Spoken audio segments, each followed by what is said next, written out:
ये है दिल्ली दर्पण।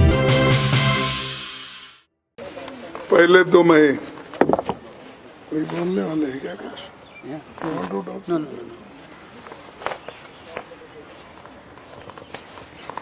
पहले मैं आपका सभी आभारी भी हूँ और मैं माफ़ी चाहता हूँ कि हमारी मीटिंग ये प्रेस कॉन्फ्रेंस 4 बजे होने वाली थी।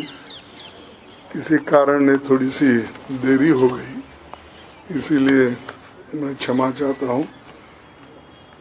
आज का जो हमारा प्रेस कॉन्फ्रेंस है कि ये हमारे पहले जो 3 गारंटी हमने घोषित की थी, उसमें पहली गारंटी तो भागीदारी न्याय गारंटी, और कांग्रेस पार्टी इस गारंटी पे राष्ट्रीय स्तर पर जातिगत जनगणना का करने की घोषणा हमने की थी और इससे सामाजिक न्याय मिलेगा और जिन लोग आज तक बहुत से जो जनता उनके हक थे, वो हक उनको नहीं मिला। इसीलिए हम ये चाहते हैं कि सबको न्याय मिलने के लिए वो हमने एक भागीदारी न्याय गारंटी अनाउंस की।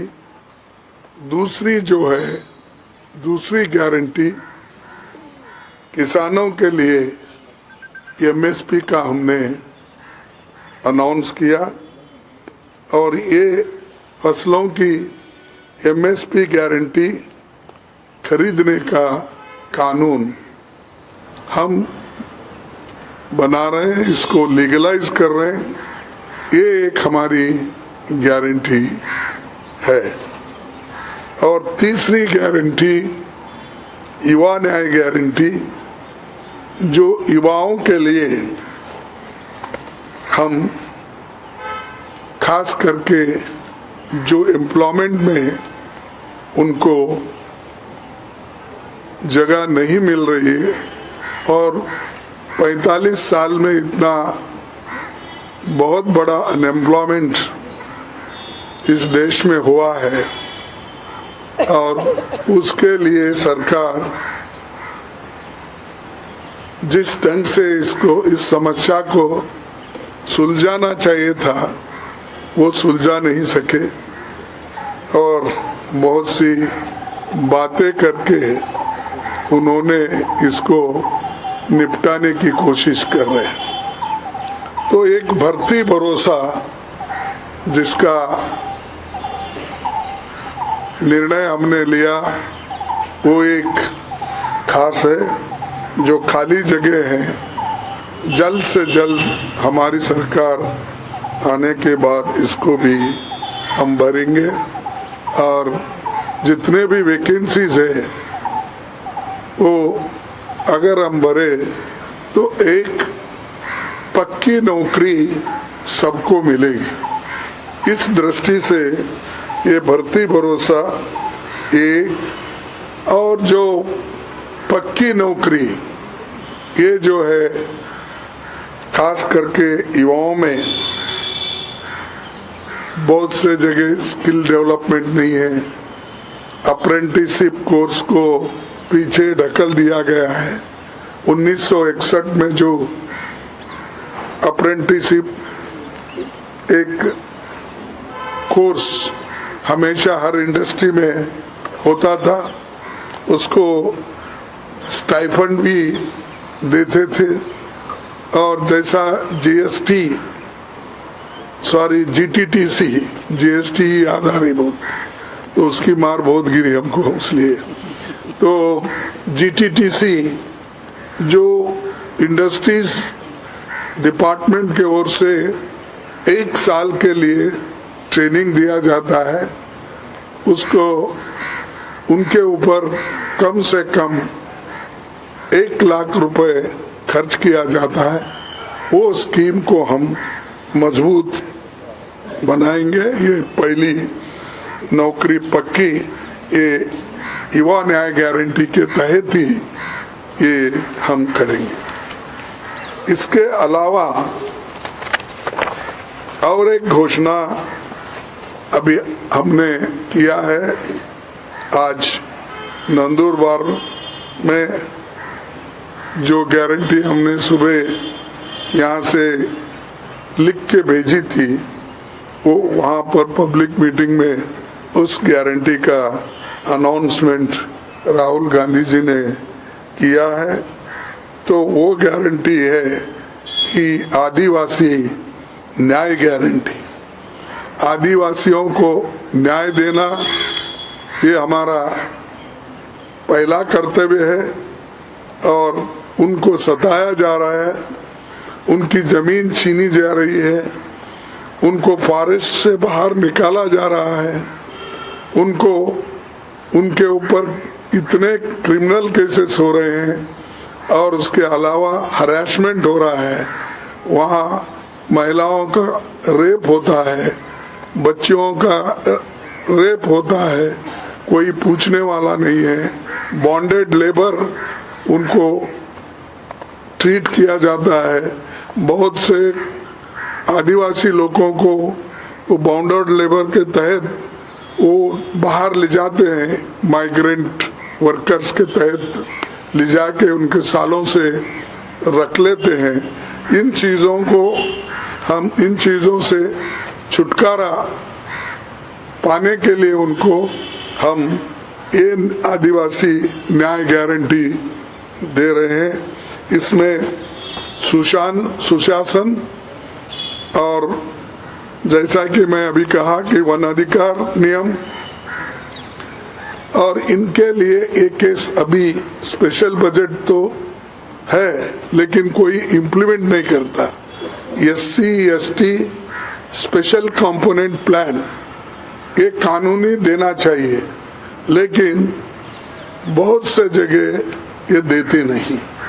जैसा कि इसके लिए पहला कदम तेलंगाना आंध्रा जो YSR थे, उन्होंने SCP सब प्लान करके जितनी पॉपुलेशन है उसी तरह उनको एक सब प्लान करके उनके लिए ही वो पैसा खर्च किया जाता है और उन्हीं के लिए प्रोग्राम्स बनाए जाते हैं उस बजट से। अगर बजट्स उस वक्त साल खर्च नहीं हुआ तो लैप्स नहीं होता, वो आगे के साल उसको ले जाया जाता है। तो ये बहुत बड़ा कदम है, इसको हम सख्ती से जहाँ जहाँ हमारे स्टेट रहेंगे वहाँ पर भी करेंगे और केंद्र सरकार में भी जितनी आज सोशल वेलफेयर में इतनी बजट होती है कि नाम के वास्ते रख रहे हैं। स्कॉलरशिप नहीं मिल रहा बच्चों को टाइम पे, हॉस्टल का फीस भरने के लिए जल्दी पैसे देते नहीं, और जिस जगह प्राइवेट हॉस्टल में रहते हैं उस हॉस्टल में उनको जो खाने के लिए पैसे, बोर्डिंग लॉजिंग का पैसे जो भेजना है वो भी वक्तिया भेजते नहीं। उसी लिए बहुत से जगह बच्चों को जो वो कोर्स कर रहे हैं उनको बाहर निकाला जाता है और 50% बच्चे मोर और लेस इस वजह से आधे में अपना शिक्षण खत्म करते हैं। तो इसीलिए ये हम राष्ट्रीय स्तर पर भी SCP का बजट और स्पेशल कंपोनेंट से उनको दिलाने की पूरी कोशिश करेंगे। और दूसरा, मोदी सरकार द्वारा ये जो वन की रक्षण यानी फॉरेस्ट से सेफगार्ड यानी फॉरेस्ट को सुरक्षित करना है, ये नहीं हो रहा। वो बहुत से जगह इंडस्ट्रीज को देखकर बड़े बड़े जो क्रोनी कैपिटलिस्ट उनके चाहते हैं उनको देखकर आज पूरा फॉरेस्ट खत्म कर रहे हैं।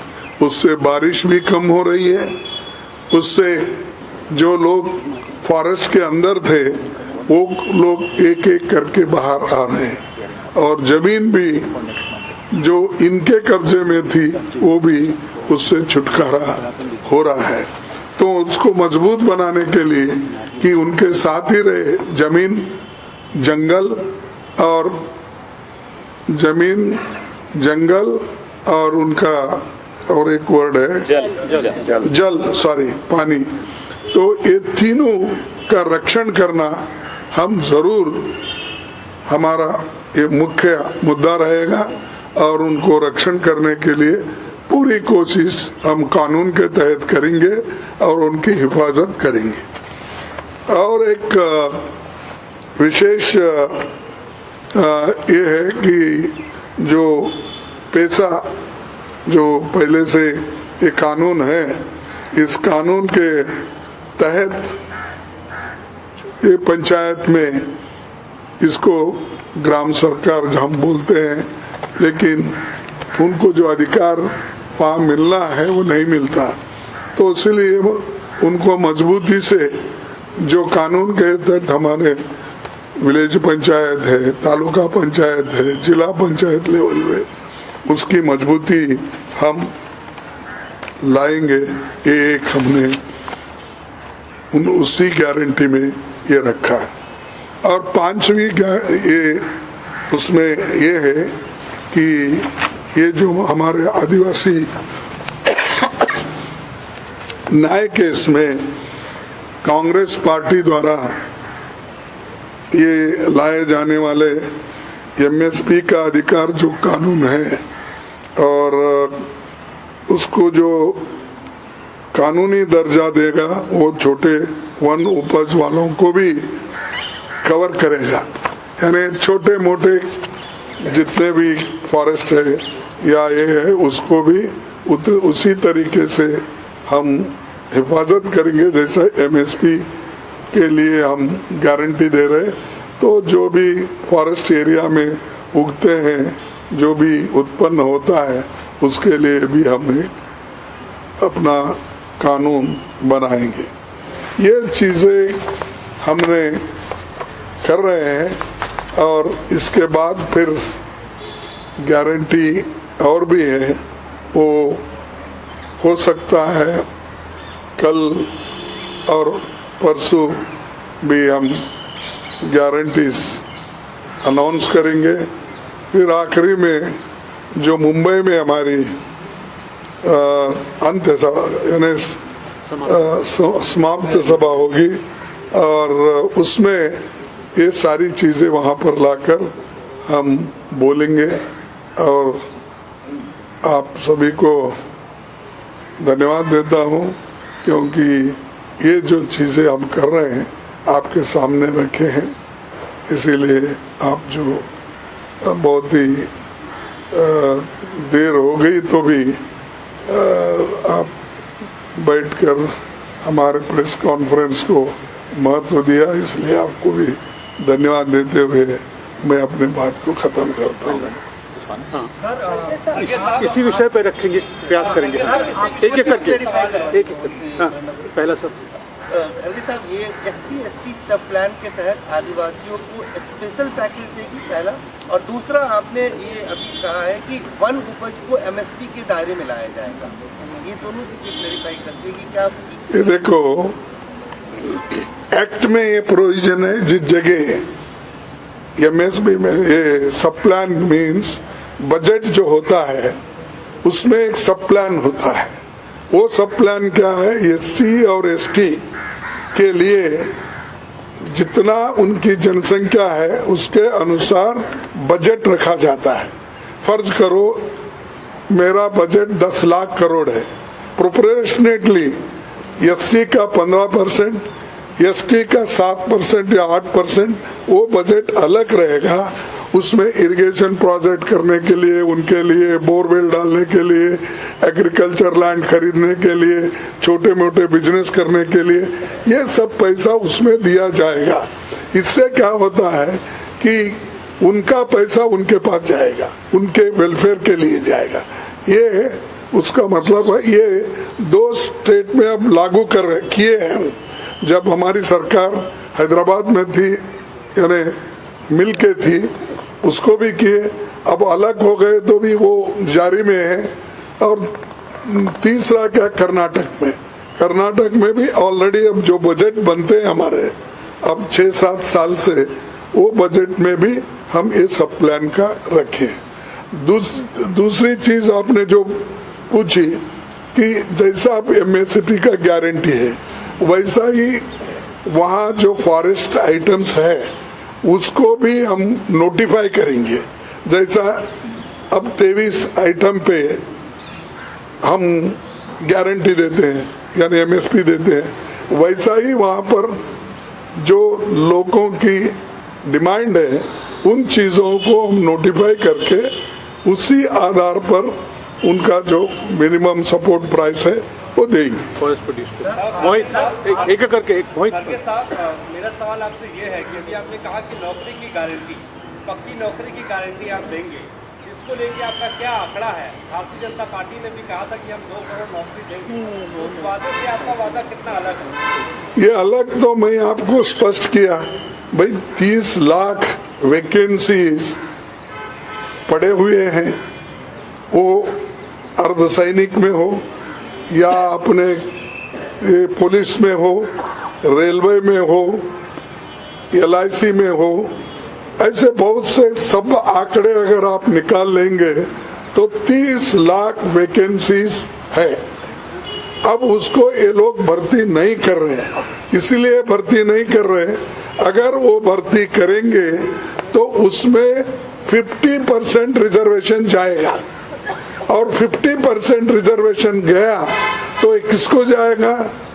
SC ST बैकवर्ड को जाएगा। इसीलिए वो चाहते हैं कि ये नौकरियां, पक्की नौकरियां नहीं देना।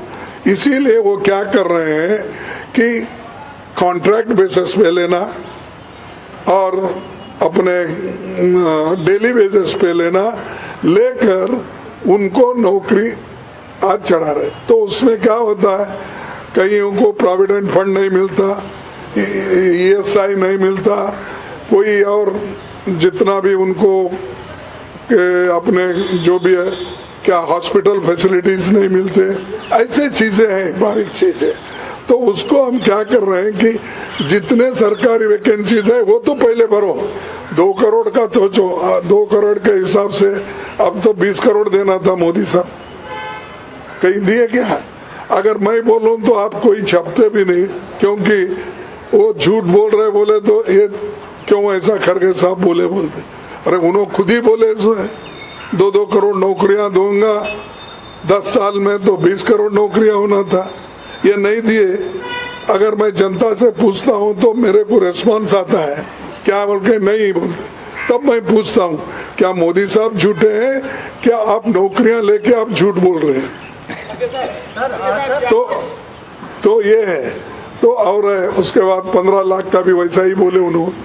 ये सब जुमले हैं बोल के खुद ही एडमिट करते हैं, लेकिन फिर भी भारी मात्रा में, भारी इसमें प्रचार उनका होता है, बहुत कुछ किए बोल के। इसलिए मैं उसमें नहीं जाना चाहता हूँ। आज का जो विषय है उस पर सीमित रहूंगा, उतना ही बोल के। लेकिन क्या आप लोगों ने ये अभी तक प्लान किया है कि इसके लिए आपको कितने फंड की जरूरत पड़ेगी? साथ ही क्योंकि आप लोग आरोप लगाते रहे हैं सरकार पर कि इन्होंने वादे किए, जुमला साबित हुआ। जब भी आपकी सरकार बनती है तो उसको कब से लागू कर दें? कहीं ऐसा तो नहीं आप लोगों के ऊपर भी फिर आरोप लगना? नहीं, वो नहीं करेंगे हम हमेशा। अब आपको कहे थे हम नरेगा स्कीम लाएंगे, कोई हाथ खाली नहीं रहेगा, काम करते रहेगा। हमने किया, किसी की पेट खाली नहीं रहना, भूखे नहीं रहना। फूड सिक्योरिटी एक्ट को लाखों रुपए लगते हैं, वो फिर भी हमने किया। इनके जैसा ऐसा नहीं 5 kg बढ़ा के 80 करोड़ लोगों को मैंने फ्री अनाज दिया, ऐसा नहीं। हमारा जो है पक्का काम होता है, पहले से यही है। देश को बनाने में हमारा बहुत बड़ा हाथ है। ये एक ही नहीं, बड़े बड़े इंडस्ट्रीज हम बनाए, कभी क्रेडिट नहीं लिए। संदीप yes. आदिवासी न्याय seems to be आदिवासी संकल्प आदिवासी संकल्प new formulation. Is this a course correction after the Congress lost out to the BJP in Chhattisgarh and Madhya Pradesh, the tribal belt? You have lost most of the seats in the tribal region. Is this a course correction for your party? मैं समझाने और एक बार ये जो tribal belt था छत्तीसगढ़ और या। मध्य प्रदेश में, तो Congress lost out to the BJP. So is this response to that? Is this a course correction? वैसा नहीं, no it is not like that. We really, our intention is to remove the poverty. Our intention is to improve their economic status. Our main aim is to educate them, bring them in the mainstream. हम ऐसा नकली काम नहीं करना चाहते, हम असली काम करते हैं. इसीलिए तो इस देश में आज़ादी के बाद इतने लोग एजुकेटेड बने हैं, नहीं तो नहीं बनते थे. Pradeep right side.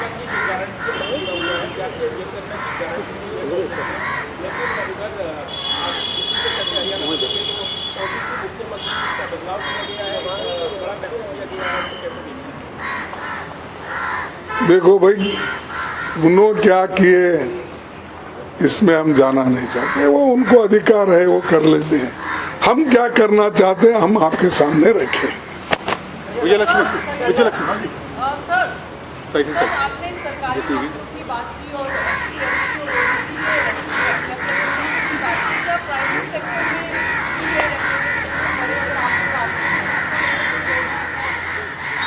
में तो हमारा सोच तो है जो प्राइवेट सेक्टर में इसको अप्रोप्रिएट पोजीशन, उनको पोजीशन मिलना चाहिए. इसके लिए हम जरूर कोशिश कर रहे हैं. इसीलिए तो अप्रेंटिसशिप हर महीना उनको 8,500 रुपए देकर ट्रेनिंग दे रहे हैं. तो ऑटोमेटिकली जब ट्रेंड स्किल्ड लोग अवेलेबल होते हैं, नेचुरली हम उस वक्त हर जगह इनको बिठाने की कोशिश करेंगे. Thank you. Last one. हाँ बोलिए. आप लोग आदिवासी संकल्प की बात कर रहे हैं, आप लोग तमाम योजनाएं लेकर के आ रहे हैं कि हम आएंगे तो लाएंगे, लेकिन प्रधानमंत्री मोदी को जब मौका मिलता है, चाहे संसद में हो चाहे रैलियों में हो, वो कांग्रेस को हमेशा आदिवासियों की जन्मजात विरोधी बताते हैं. देखो, ये उन्होंने खुद विरोधी है और कौन से उसूलों पे विश्वास रखते आप बोलिए. उनकी आइडियोलॉजी कौन सी है बेसिक, आरएसएस और मोदी जी की, ये मुझे बताओ. ये चुप आंसू बहाने से नहीं होता, या किसी को किसी कुर्सी पे बिठाने से वो काम नहीं होता. उनके लिए लड़ना पड़ता है. लड़े सो वाले हमारे लोग हैं और देश को संविधान बनाने वाले इसकी सभी इन सब बातों को उसको लेके ही अब आगे बढ़ रहे हैं. अब आप कुछ भी कहते हो, इनको मैंने राष्ट्रपति बनाया, उनको मैं प्रधानमंत्री बनाया, ये नहीं. उनके लिए तुम क्या योजनाएं अब तक तुम लोग बनाए, ये इम्पोर्टेंट है. उससे कितना फायदा हुआ.